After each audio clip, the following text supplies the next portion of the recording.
adventures. And speaking of time, if we had a time machine, we could go back, say, I don't know, how about 60 years to one of those classic burger joints of the 1950s when prices were really low. No time machine here, McFly. So now we have to rely on Brandon Hamilton and his Tasty Tuesday feature.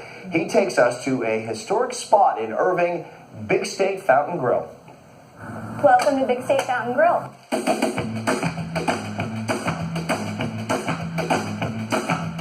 Since 1948, this building on the corner of Main Street in Irving has been the gathering spot for locals. It opened as a drugstore through the 50s and 60s and 70s. It was the most popular drugstore in Irving, Texas. So why would a drugstore be a place to hang out? It was where the kids hung out after school because they served ice cream and hamburgers, milkshakes. They had a jukebox. Looks like time stood still since the 50s because the jukebox is still playing and the old-fashioned style meals are still being served. Hamburgers and milkshakes and root beer floats.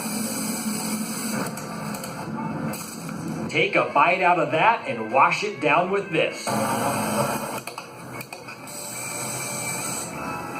You'll also find a great collection of vintage gifts and classic candies. If they sell it at 7-Eleven, we don't want it. We want the stuff that we bought as kids on the way home from school. When owners Rick and Susan Fairless purchased the old drugstore a few years ago, they knew they had to return it to its original glory. I wanted you to feel Johnny Cash on the jukebox. So my dad and my mom sitting over here at 18 drinking a milkshake. I wanted that whole feeling of you're walking back into time. Those milkshake craving kids from the 40s and 50s are still coming back to this day to relive their childhood memories. We're doing our part to keep part of the Irving history alive. Select a song, grab a seat, order a burger and a milkshake, and cruise on back to the 50s at Big Steak Fountain Grill in Irving.